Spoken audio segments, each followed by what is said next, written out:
자, 4주차 OX로 무엇을 했는지 다시 한번 기억을 환기해 보겠습니다. 4주차에 표현들이 했죠. 무효했고요. 취소했고요. 법률행위 부관했습니다. 네, 파트. 각각 한 문제씩 나온다라고 생각하시고 보시면 되죠. 자, 먼저 1번. 자, 표현 대리도 무권 대리의 일종이죠. 무권 대리라는 건 대리권은 없지만 대리 행위는 있어야 되죠. 이때 대리 행위가 있다라는 건 뭐였죠? 본인을 위한 것임을 표시해야 한다 이런 거죠. 그런데 1번. 본인을 위한 것임을 현명하지 않았어요. 본인을 위한 것임을 표시하지 않았다면 대리 행위가 아니죠. 대리 행위가 아니니까 원칙적으로 표현 대리는 성립하지 않는다라고 해야죠. 대리 행위는 있어야 됩니다. 무권 대리도. 자, 두 번째, 표현 대리가 성립을 하면 본인에게 책임이 생긴다 그랬죠. 본인에게 유효가 된다 그랬죠. 하지만 유권 대리로 바뀌는 건 아니죠. 무권 대리 일종입니다. 그리고 소송에서 상대방이 유권 대리만 주장하고 있다면 당연히 그 주장 속에는 무권 대리의 일종인 표현 대리에 관한 주장은 포함되어 있지 않지요. 따라서 법원은 직권으로 표현 대리의 성립 여부를 판단할 수가 없다 그랬죠. 판단할 필요도 없고요. 자, 세 번째, 표현 대리가 성립하게 되면 본인은 책임을 지죠. 어떤 책임을 져요? 100% 전적인 책임을 진다 그랬죠.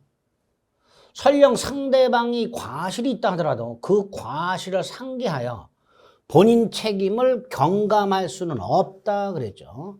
본인은 전적인 책임을 져야 하죠. 자, 네 번째, 표현 대리가 성립하기 위해서는 상대방은 선의 무과실이죠. 상대방이 선의 무과실이라는 건 상대방은 을에게 대리권이 있다라고 철석같이 믿어야 된다는 뜻이죠. 그 믿음에 정당한 이유가 있어야 되죠. 이때 이 정당한 이유, 판단을 어떻게 할 것이냐, 언제를 기준으로 할 것이냐, 두 가지죠. 행위 당시를 기준으로 하죠. 객관적 사정, 즉 서류 같은 걸 제대로 확인했는가 가지고 판단한다 그랬죠. 그러니까 표현 대리에 있어서 상대방에게 과실이 있냐 없냐, 정당한 이유가 있냐 없냐는 계약 성립 당시를 기준하죠. 요게 문제죠. 및 계약 이후. 이거 지워야 되죠. 계약 성립 당시의 재반 사정을 가지고 객관적으로 판단해야지. 계약 성립 이후 사정은 고려하면 된다, 안 된다? 안 된다 그랬죠. 그러니까 틀렸죠. 이런 식으로 끝부분이 아니라 중간 부분에 이런 걸 끼워 넣어서 틀린 지문으로 만드는 경우도 있더라. 조심하셔야 되고요.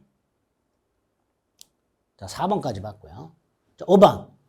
비진이 표시로 무효라고 되어 있죠. 자, 비진이 표시가 무효인 경우나 허위 표시는 상대적 무효죠. 자, 상대적 무효에 대해서 지금 무효인 법률 행위에 추인이란 말이 나왔죠. 139조 기억하시죠? 뭐라고 되어 있죠? 무효인 법률 행위는 추인하더라도 효력이 없다. 그래서 강행규정 위반 행위, 반사의 질성이 불공정한 행위는 추인하더라도 효력이 없다 그랬죠. 다만 단서에 뭐라고 되어 있어요? 당사자가 무효임을 알고 추인하면 새로운 행위로 본다. 이렇게 되어 있었죠. 이때 비진이 표시라든가 허위 표시와 같은 상대적 무효일 때 그 상대적 무효인 법률 행위를 당사자가 알고 추인하면 뭘로 본다고요? 새로운 행위로 본다. 이게 139조죠. 옳은 지문이죠. 자, 6번 유동적 무효와 관련해서 토지거래 허가구역 내에서 허가를 받지 아니한 토지거래 행위 유동적 무효죠. 유동적 무효 상태에서는 부당이득 반환을 청구할 수 없다 그랬죠. 부당이득 반환 청구는 확 확정적 무효일 때 청구하는 거야. 확정적 무효일 때. 그래서 허가를 받지 아니한 유동적 무효 상태에서는 부당이득 반환을 청구할 수가 없는 게 원칙입니다. 물론 이게 처음부터 허가를 배제 잠탈할 목적의 계약이었다면 확정적 무효이기 때문에 그때는 부당이득 반환을 청구할 수 있겠지. 그게 아닌 유동적 무효 상태에서는 부당이득 반환 청구를 못합니다. 자, 7번 취소할 수 있는 법률행위, 제한능력자의 행위, 착오한 행위, 사기 강박에 의한 행위는 일단 유효하되 취소권자가 재착사강 대승, 취소권자가 취소를 해버리면 그 행위는 그때부터가 아니라 처음부터 무효죠. 소급해서. 틀렸죠? 8번 부관과 관련해서 동산 소유권 유보부 매매가 뭐였어요? 동산을 할부 매매하면서 대금 완납 하면 소유권이 이전 되는 효력이 발생하죠. 즉 대금을 완납할 때까지는 소유권이 매도인에게 유보되어 있는 거죠. 자, 여기서 대금을 완납을 하면 소유권 이전되는 효력이 생기니까 이 대금 완납이 무슨 조건? 정지 조건이라고 그랬죠. 그러니까 틀렸죠. 해제 조건부가 아니라 정지 조건부다. 대금 완납을 정지 조건으로 하는 매매 이렇게 되겠죠. 자, 9번 조건이 범죄의 당시에 이미 성취를 뭐라 그랬죠? 기성이라 그랬죠. 그게 정조건입니다. 기정조라 그랬죠. 조가 뭐야? 조건이 없는 행위로 유효라 그랬죠.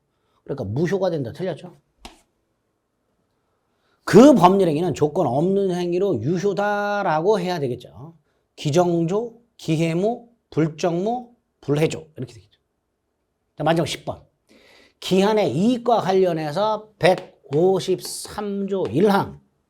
기한은 채무자의 이익을 위한 걸로 추정한다죠. 이렇게 추정한다죠. 기한은 채무자의 이익을 위한 걸로 추정한다. 조문 암기해달라 그랬습니다. 자, 이런 식으로 표현 대리부터 무효 취소, 부관까지 OX 이것만 중요한 게 아니에요. 여러분들이 이런 식으로 확인하시자는 의미에서 OX를 뽑아놓은 거지 이것만 기억하라는 의미가 아닙니다. 그래서 이런 식으로 출제가 되는구나.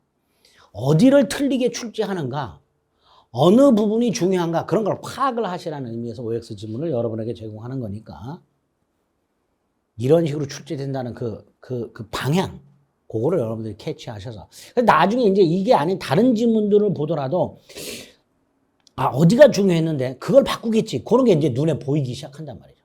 이런 OX는 실력을 올리기 위해서 확인한다기보다는 OX에서 확인하지 않은 지문들을 만났을 때 그 흐름이 있단 말이죠. 어디를 틀린 걸로 틀린 부분으로 출제하는가. 그런 것들에 좀 주목하시고 훈련하시라는 차원에서 여러분에게 제공하는 거니까 많이 틀리더라도 스트레스 받지 마세요. 이렇게 출제하는구나. 이런 부분을 트는구나. 그런 것들을 주목해서 봐주시면 되겠습니다. 아시겠죠? 네, 그래서 민법 총칙까지 이론 과정과 OX까지 다 살펴보셨습니다. 이제 물권을 다뤄갈 거고요. 물권은 좀 어렵습니다. 양이 많고요. 각오하시고 들어주시기 바랍니다. 수고하셨습니다.